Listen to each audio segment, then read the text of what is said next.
Welcome to Miss Valley Entertainment News. My name is Dread. Welcome to Entertainment News fans and fans of Trent.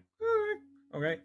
What do we got happening? Well, let's get this out of the way first. Don't forget to leave a like and a follow, subscribe to the channel, ring the bell for notifications, drop comments down below. I read it and love all your comments. Thank you all so much. Let's get into this. This is by Cosoman. And the link for this will be down in the description below. If you want to watch the original video after you're done here, go and do so. You can also subscribe to Cosoman, wave hello, tell him Dread sent you, all that good stuff. This is a video I have not seen yet. We're checking this out together for the first time. It's called How Starfield Broke the Bethesda Formula. Let's get right into it.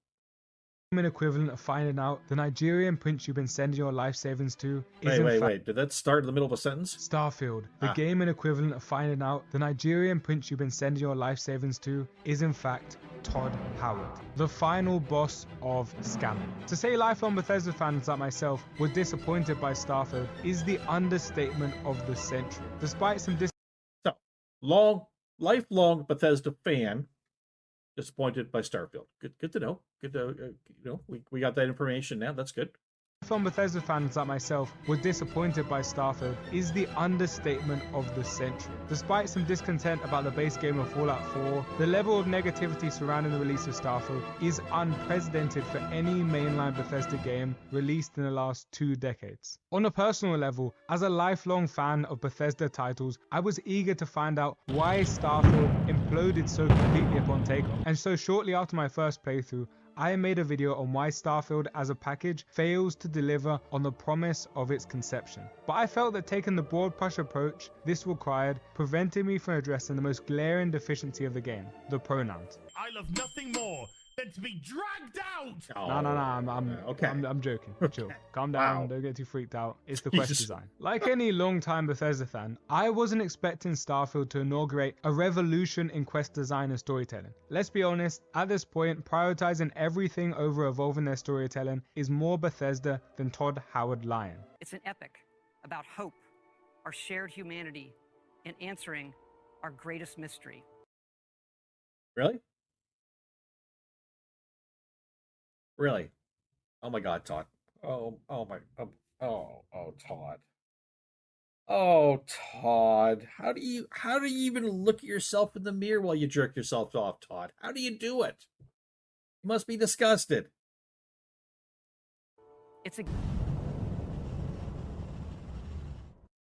With the exception of Morrowind, in Bethesda titles, bugs are easier to find than meaningful choices and consequences. True. They've built a brand not on revolutionizing open world design, but somehow tapping into mysterious, intangible magic that enables them to simultaneously create immensely enjoyable, expansive and intricately detailed worlds that are completely and consistently anachronistic in design.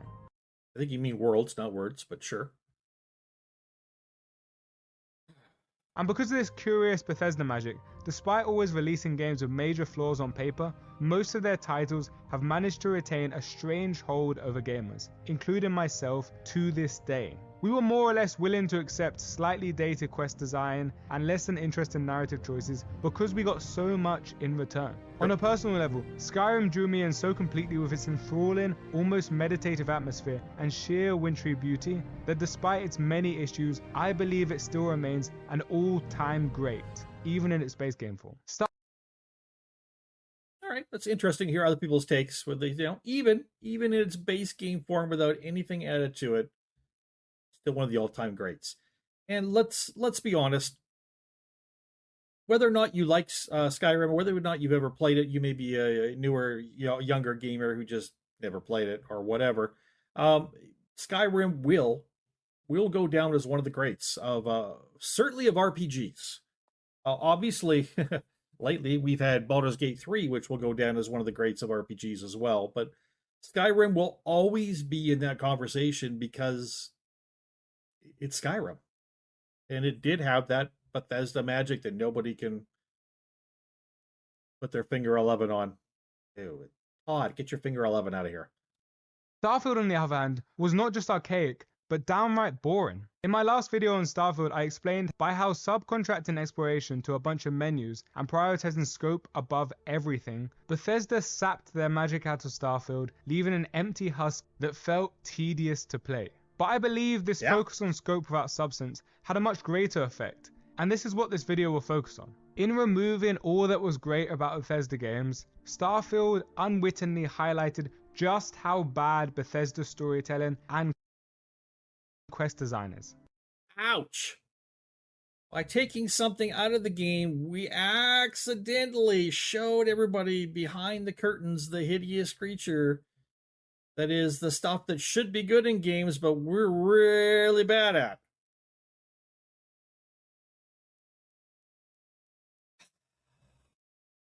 I'd love to say that doesn't happen to other gaming companies, but clearly it does. But Bethesda. What the fuck are you doing? Really? To put it bluntly, Starfield's quest design is irredeemably awful and unacceptably terrible for a studio with a financial backing of one of our massive tech overlords. And without the veneer of exploration, this deficiency defines Starfield as a game. Therefore, for me, to really dissect the poor quality of Starfield, you need to look at the quests, even if similar criticism could be thrown at Skyrim or Fallout, because it lacks anything else. There is the quests, as bad as they are, it's really all we got. Oh, God. Oh, man.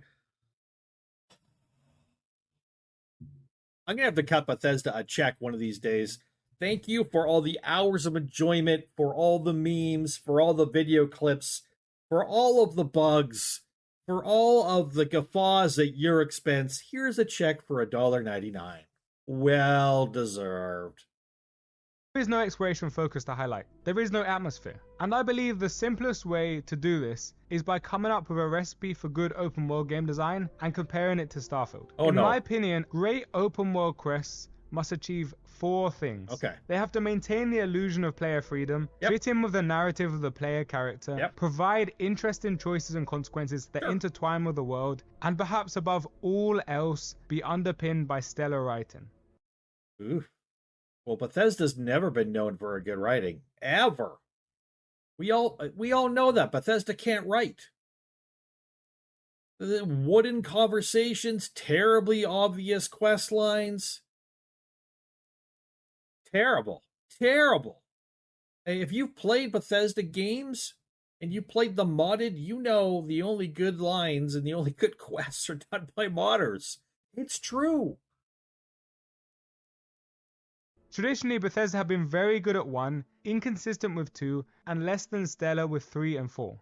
The importance of number 1 and 2 stem from a distinctly open world feature, non-linearity. You see, in a true open world, players have the freedom to tackle the game how they want to, rather than how the game explicitly dictates. Within reason, of course. This forces developers to ensure that the game is not only saturated with content, but that this content is both interesting and well distributed.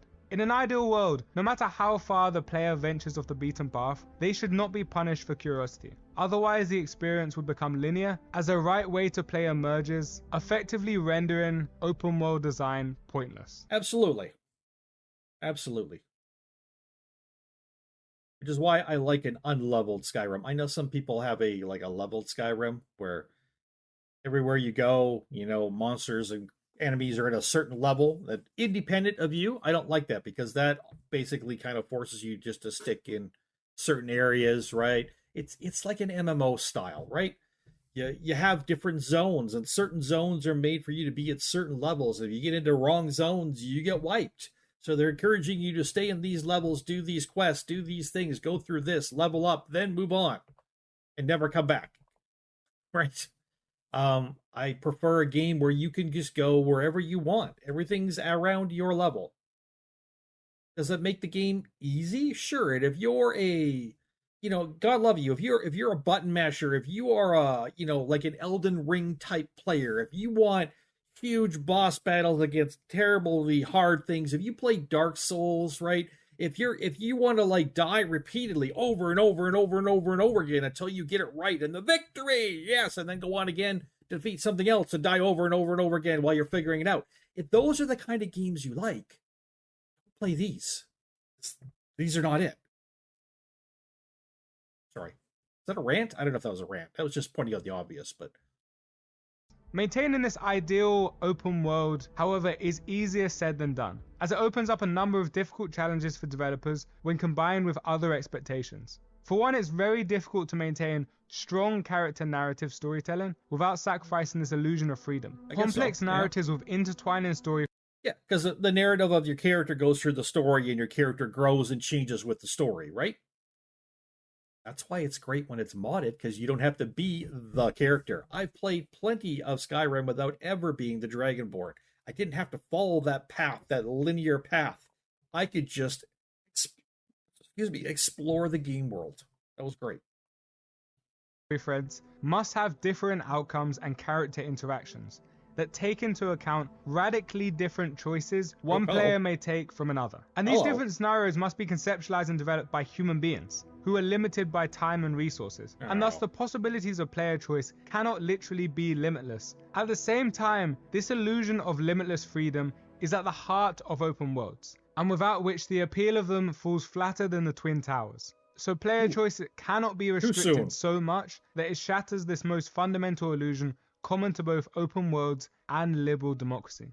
Some developers attempt to solve this dilemma by creating barriers to player exploration that almost trick the average player into believing their meaningful choices are not limited by a bunch of neckbeards on Zoom. A good example of well-regarded attempts to solve this issue is the open world of New Vegas. In the game, Obsidian subtly directs players to take a certain pathway while theoretically leaving an open map. It does this by placing higher enemies in regions far off the beaten track to dissuade players from traveling there. See? That's the MMO style.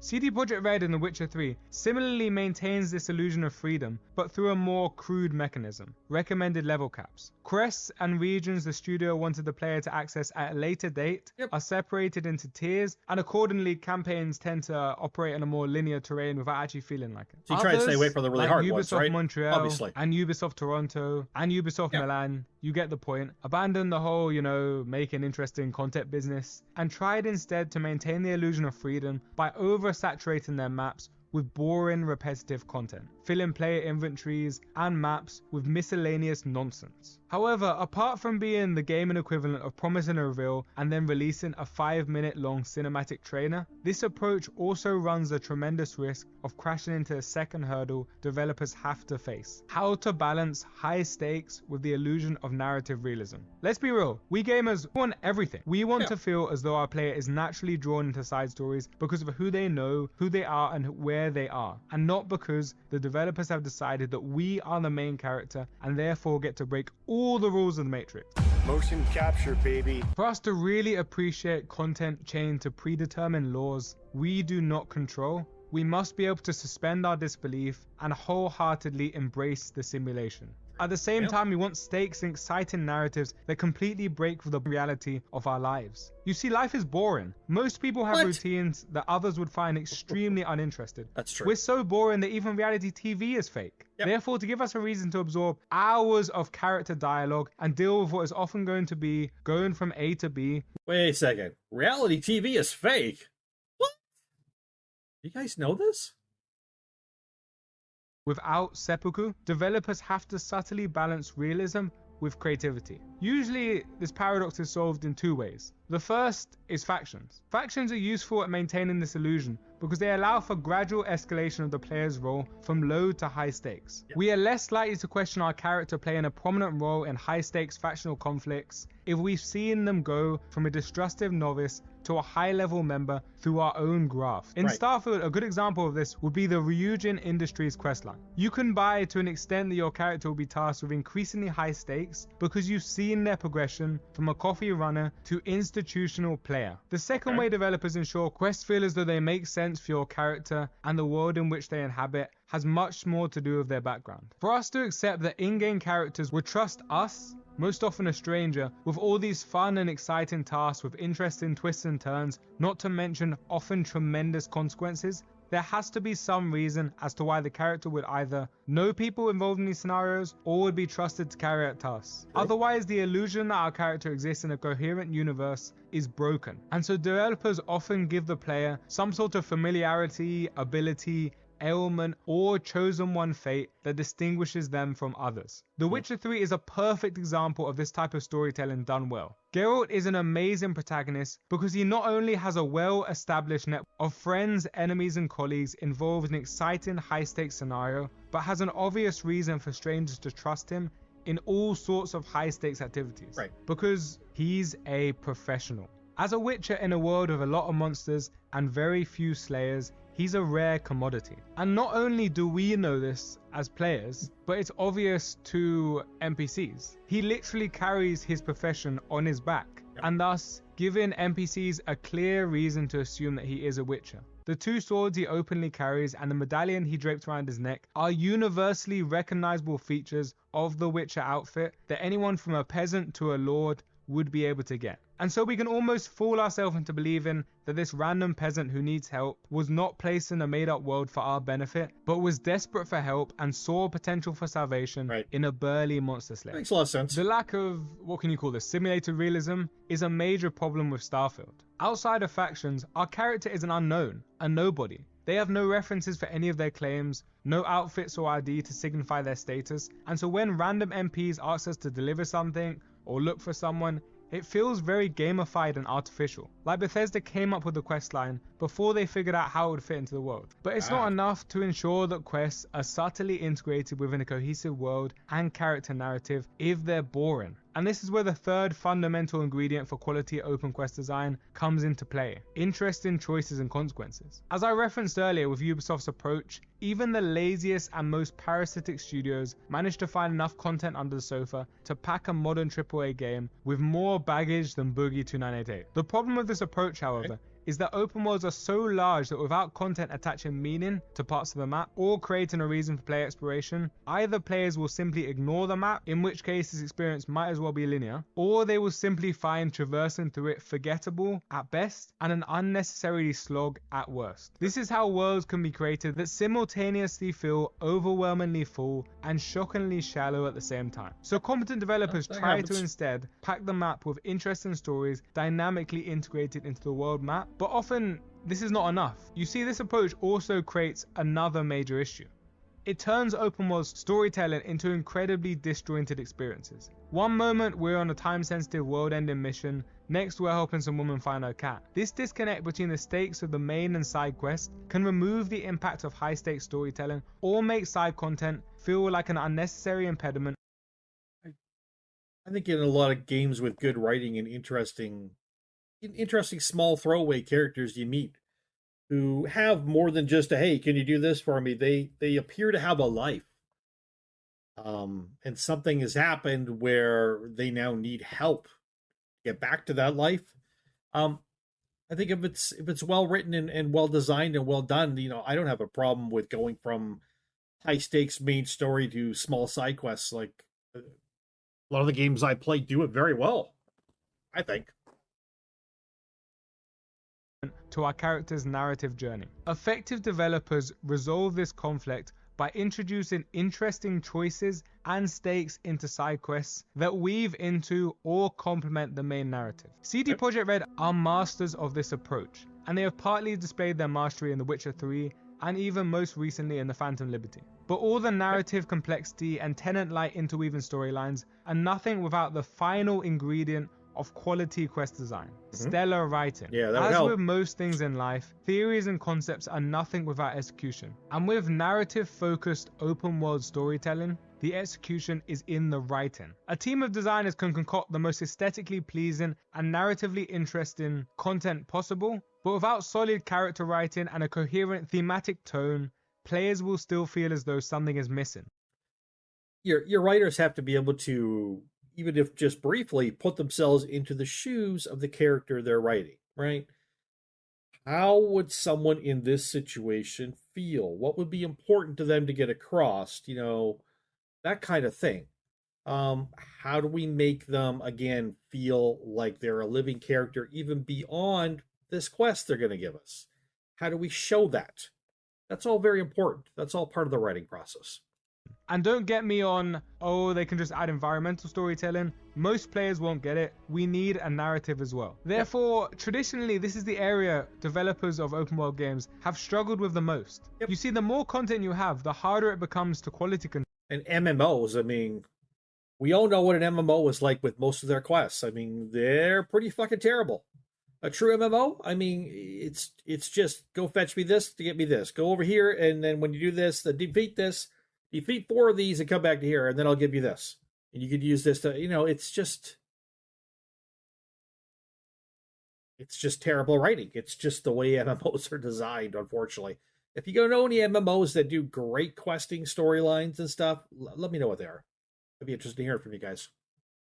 Control or add depth, and therefore your impulse to add more content and say your game has 500 hours of content or 100 hours that's so popular nowadays often contradicts your ability to provide quality in those hours. And so it almost feels as though there is nothing despite there being so much. And while we're on the topic of emptiness in abundance, I think it's a good time to transition over to Starfield and dismantle its open world quest design using these 4 principles. Before we start, I want to clarify that I'm not denying there aren't amazing quests in Starfield. I just haven't played them. I'm sure they exist in the vivid imagination of Todd Howard, where reality is an illusion, and Fallout 76 is the greatest game of all time. No, I'm joking. I'm joking, of course. There are great moments. Like, come on, everyone loves the Mantis. Can't deny the Mantis, nor can you fight them. But a great game cannot be defined by moments, especially when they are few and far between in the space of a 1,000,000-hour playtime. It's ridiculous to tell gamers, guys, it's alright, just postpone meeting friends, family, and hentai for another 10 hours.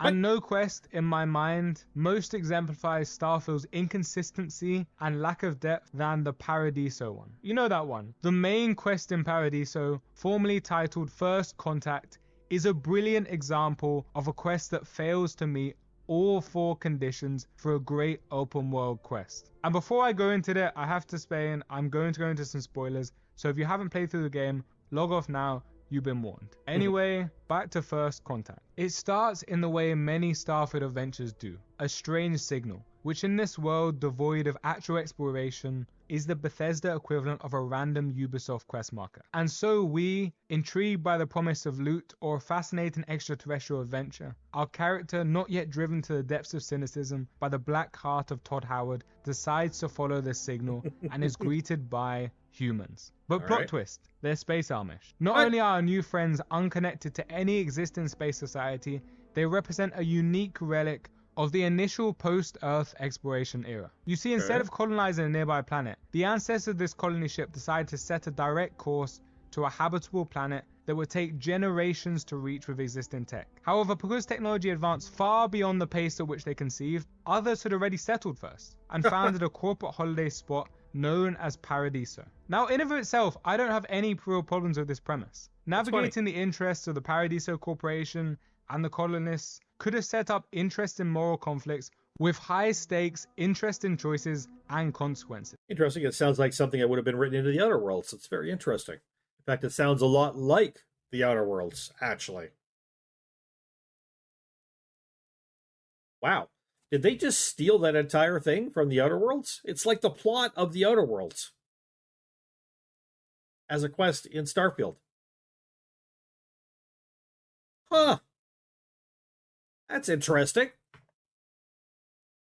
And if these choices and consequences were combined with compelling character writing, this setup could have made for a legendary plot. However, in our universe, this was not meant to be. You see, its problems emerge from the very beginning of the questline. Our introduction to this new colony civilization doesn't start off that badly, to be honest. It makes sense that a group of individuals who were raised within the boundaries of a ship would be curious about an outsider and want to use them as a means to gain understanding about the current world. But this is the point where the whole thing stops making sense. You see, the crew isn't just interested in us as a means to gain information about the world or perhaps communicate with the outside. They do something that completely breaks the immersion of the questline. You see, after a brief positive interaction, the colony decides to entrust their entire fate to us, a random guy with no credentials. and of whom they know nothing about. And as I'll get onto later, these aren't minimal stakes. But again, Anybody do that in real life? Meet a stranger and be like, talk to them for a moment, and then be like, hey, I'd like to give you all my money. Would you please take it and invest it for me? I'm sure you'll do fine with it. I know you're not in any way an investor, and I know you're a crack addict, but I really think you'd be good at this. That right there is pretty terrible writing. gets worse. The same happens on the other side. After entering the ship and agreeing to represent them, you are then directed by a distress call to talk with the security chief Sugiyama, who then directs you to the CEO of Paradiso. As with the crew, after a brief meeting, the CEO decides to entrust a complete stranger, I reiterate, complete stranger, with the fate of the entire ship. Wow. And the options he presents do not represent small stakes. They could dramatically alter the lives of its inhabitants and present some clear moral dilemmas. Okay, once again, that is just double down on terrible writing. Wow. Terrible writing, immersion breaking writing, terrible quest design. Woo.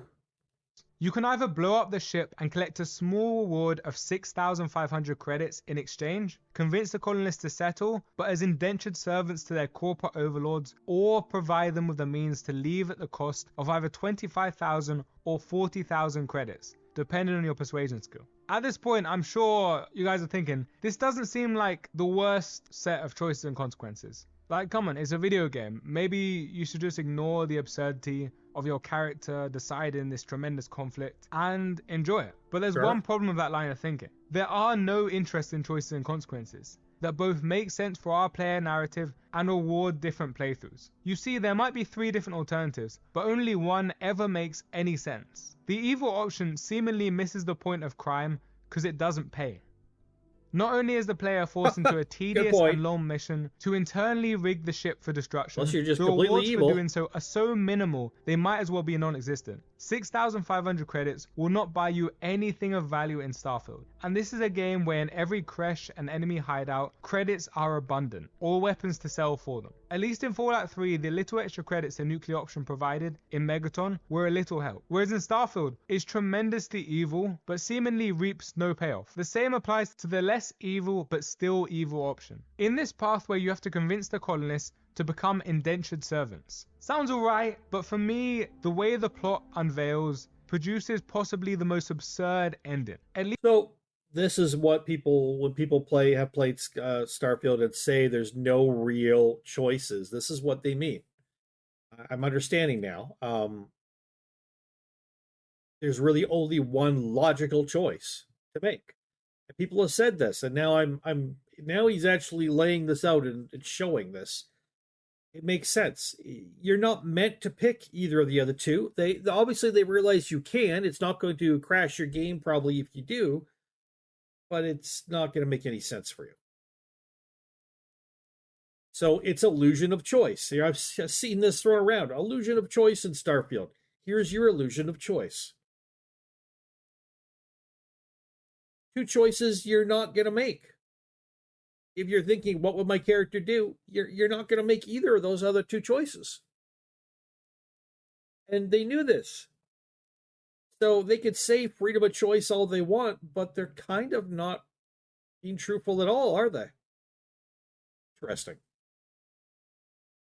At least with the evil option, you can achieve it with guile and brute force, but the idea that after a simple persuasion check, you can convince a whole group of strangers to enter indentured servitude with an authority they know nothing about is beyond ridiculous. That's stupid. And it gets worse. Not only are the rewards virtually non-existent for what is clearly an evil option, but you are required to engage in a tedious hunt to collect the materials for the new settlement. And so this leaves only one option that doesn't excessively waste our most essential resource, time. This, the supposedly good ending, involves convincing the colonists to settle elsewhere, and can simply be completed by paying for a grad drive for the new ship. All you have to exchange for the absence of tedium and unnecessary longevity that define the previous options is a decent chunk of credits. But to be honest, because there is so little payoff for even this option, I think the best option might just be to not complete the mission. A key aspect of good storytelling namely long-run consequences, are absent. If you don't help the crew, or you help Paradiso instead, nothing will happen. Ultimately, What? it has no real consequence. Nothing happens? Nothing. It doesn't matter. Again, I've heard this before about Starfield. It doesn't matter what choices you make. Oh my god. So the shit being said about Starfield, people, is real. There's no choices to be made, and if you make a choice, it doesn't matter. What the hell is the point of playing a game like that? Who makes a game like that?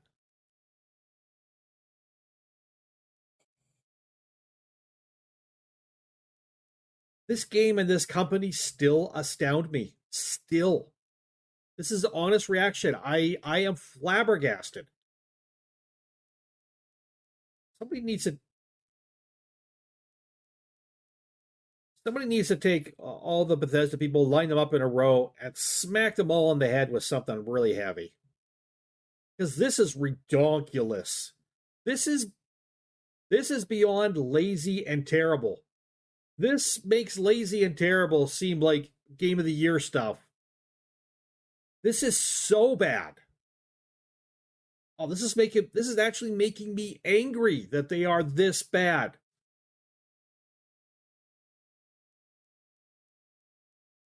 At the same time, the lack of compelling character writing creates no other incentive to care about the future of either the Paradiso corporate elite or the colonists. Wow. The characters were so unmemorable, lacking in any sort of distinctive qualities, that when I was researching this quest for the video after my initial playthrough, I could barely remember the characters and not a single drop of nostalgia dripped through my veins. And this gets onto my main issue of quests like First Contact. They are not only outdated, but almost a step back. They the are. quest design in this title Absolutely. isn't slightly out of date, it's archaic, a time capsule from the mid to late 2000s. Oof, finally over.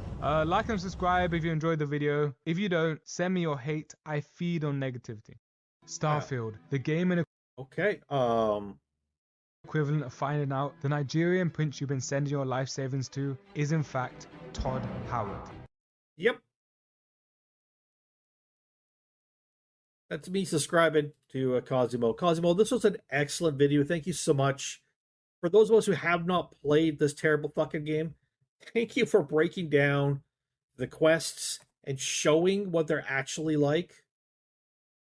Again, people, if you hear people trying to argue that there's all kinds of choices in this game, and oh, it's a wonderful game, the quests are so well written, I always feel like I could go in any direction, please understand these people are either not well or they're lying about that, okay? Because we're proving it right here.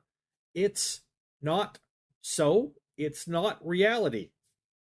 This is what I worry about some of the people online. I'm wondering how many of these people online are actually not real people. These people who are saying how great Starfield is, I wonder how many of them are not real people. And I mean that. I wonder how many bots and how many fake accounts have been bought by Xbox, by Bethesda, by Todd Howard himself, in order to make things look better. To fool more people into giving out their hard-earned money for this steaming pile of dog crap. People, the more I hear about this game, the more absolutely disgusted I am. And that is my honest to God reaction. Absolutely disgusted. Thank you to Cosoman. Once again, thank you all for watching. And I hope you all have a great day. I hope you find yourself something nice to watch for yourselves on YouTube or the television or wherever. Some nice game to play, something relaxing, something that doesn't involve the absurd fallacy of Todd Howard's words and works. I mean, we look at the two brothers behind the day before. We look at these guys as the biggest scammers of the year. What about what What about Mr. Todd Howard over here? What about Todd? Why is Todd not the biggest scammer of the year? I'm asking that in all seriousness. Why is Todd not the biggest scammer of the year for games? If you've got an answer to that, drop down in the comments and let me know. Once again, my name is Dread. This is Miss Valley Entertainment News. In spite of myself getting frustrated with things like this, I really do enjoy bringing these news clips to you, doing reactions, talking about different things, and I hope you continue to enjoy them. Thank you all so much for your views and for supporting me. Catch y'all later. Bye-bye.